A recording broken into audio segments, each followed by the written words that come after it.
शिव महापुराण धर्म, अर्थ, काम और मोक्ष रूपी चारों पुरुषार्थों को देने वाला है। शिव महापुराण का प्रवचन स्वयं भगवान शिव ने ही किया है।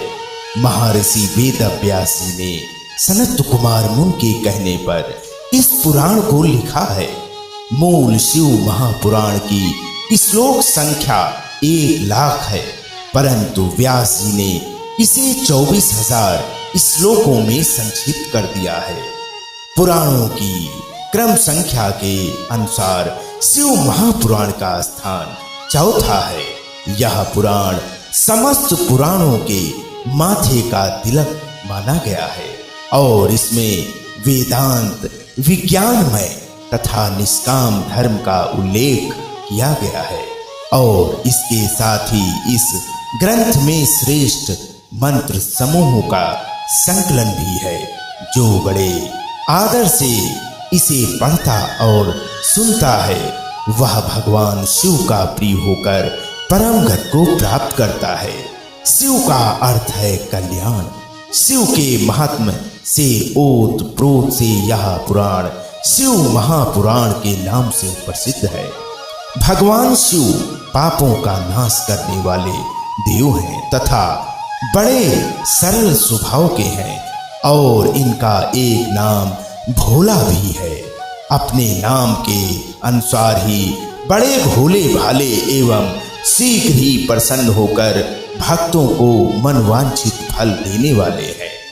18 पुराणों में कहीं शिव पुराण तो कहीं वायु पुराण का वर्णन आता है। शिव पुराण का संबंध शैव मत से है। इस पुराण में प्रमुख रूप से शिव भक्ति और शिव महिमा का प्रचार प्रसार किया गया है।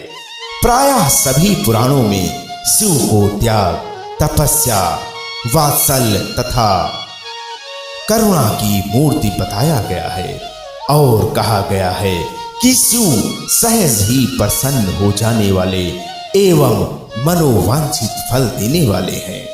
किंतु शिव पुराण में शिव के जीवन चरित्र पर प्रकाश डालते हुए उनके रहन सहन, विवाह और उनके पुत्रों की उत्पत्ति के विषय में विशेष रूप से बताया गया है।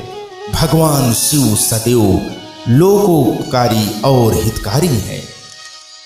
त्रिदेवों में इन्हें संहार का देवता भी माना गया है। अन्य देवताओं की पूजा अर्चना की तुलना में शिव उपासना को अत्यंत सरल माना गया है। अन्य देवताओं की भांति को सुगंधित पुष्प मालाओं और मीठे पकवानों की आवश्यकता नहीं पड़ती। शिव तो स्वच्छ जल, बिल्व पत्र, कटीले और न खाए जाने वाले पौधों के फल यथा धूतरा आदि से ही प्रसन्न हो जाते हैं। शिव को मनोरम वेशभूषा और अलंकारों की आवश्यकता भी नहीं है। वे तो अवघड़ बाबा हैं। जटाजूटधारी, गले में लिपटे नाग और रुद्राक्ष की मालाएं, शरीर पर बागंबर, चिता की भस्म लगाए एवं हाथ में त्रिशूल पकड़े हुए वे सारे विश्व को अपनी पदचाप तथा डमरू की कर्णभेदी ध्वन से नचाते रहते हैं और इसीलिए उन्हें नटराज की संज्ञा भी दी गई है। उनकी वेशभूषा से जीवन और मृत्यु का बोध होता है। शीश पर गंगा और चंद्र जीवन एवं कला के धोतम है। शरीर पर चिता की भस्म मृत्यु का प्रतीक है। यह जीवन गंगा की धारा की भांति चलते हुए अंत में मृत्यु सागर में लीन हो जाता है।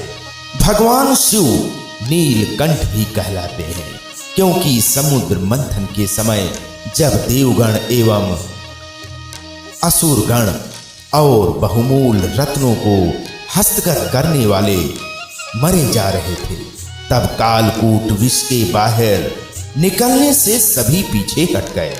उसे ग्रहण करने के लिए कोई तैयार नहीं हुआ। तब शिव ने ही उस महाविनाशक विष को अपने कंठ में धारण कर लिया और तभी से शिव नीलकंठ कहलाए। क्योंकि विष के प्रभाव से उनका कंठ नीला पड़ गया था। ऐसे परोपकारी शिव का चरित्र वर्णित करने के लिए ही इस शिव पुराण की रचना की गई है। यह शिव महापुराण पूर्णतः भक्ति ग्रंथ है। इस पुराण में कलयुग के पाप कर्म से ग्रसित व्यक्ति को मुक्ति के लिए शिव भक्त का मार्ग सुझाया गया है। तो प्रेम से बोलिए ओम नमः शिवाय।